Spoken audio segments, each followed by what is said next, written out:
All right, everyone. So, got I almost forgot about this. He's a forgettable dude. I'm sorry, but Beta O'Rourke, right? Has probably done more for the Republican Party than Trump ever could.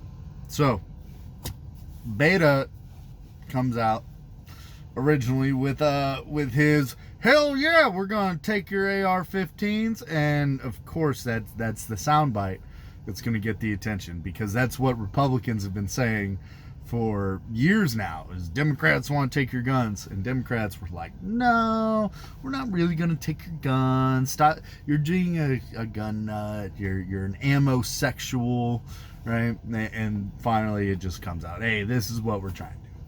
So he comes out with that.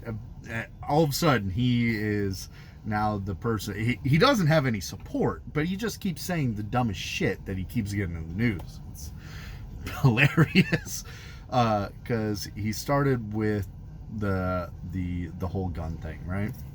And then he rode it, man. He rode that one. He owned it. He started saying stuff like no, you shouldn't be able to overthrow tyrannical governments. He doesn't accept that as an argument. You should just have to deal with tyranny, I guess. That was a great little sound clip. He said that when somebody showed up and they had a pistol on them for defense, that they were trying to intimidate him. Right? Then he comes out and he says he is going to end churches' tax exempt status.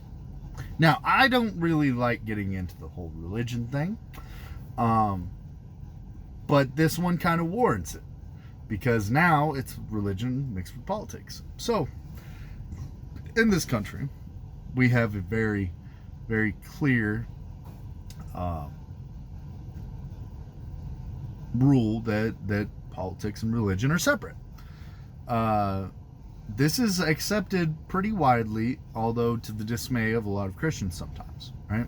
A lot of Christians, understandably, want to hoot and holler about getting prayer back in school, putting God back in school, and all this, and that is because they're seeing from their standpoint the breakdown of society, right?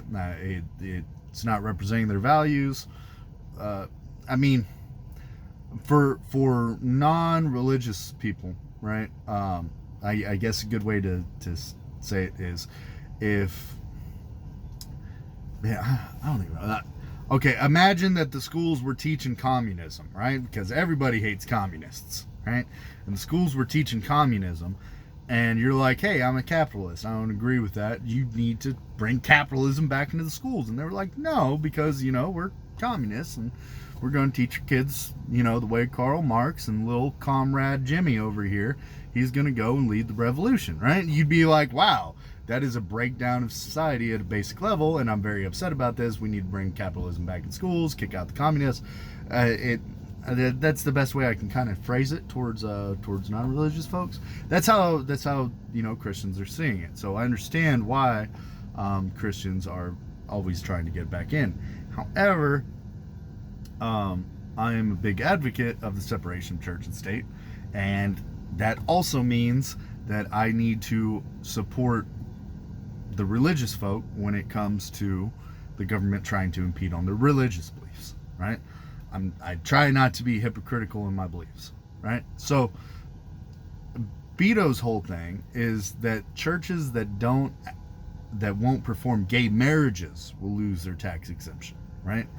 But churches that do perform gay marriages won't, right? And that's basically a way of financially strangleholding the church system into following secular beliefs. I'm against that, right? I think it goes against liberty. Be what your ideas on the church and stuff like that might be. We shouldn't be coercing people against their beliefs. It's wrong, right? So he wants to do this, and Christians are outraged about it because it goes against their religious belief, and that's acceptable. Just for all the non-religious people out there, the atheists and deists and stuff like that, right? You cannot say that you don't want church groups to be able to advocate for politics, or to place prayer and stuff back in schools and stuff like that, while also trying to use the government to change how their belief functions work. That's having your cake and eating it too. You can't do that, right? They should be separate, right? The church and their belief systems over here, they do their own thing. They're a non-profit, and that's why they're tax exempt, okay? And then over here on this side, you have the dumpster fire that is government and politics, and then we can do all of our stuff over here that, is not part of that religious spectrum.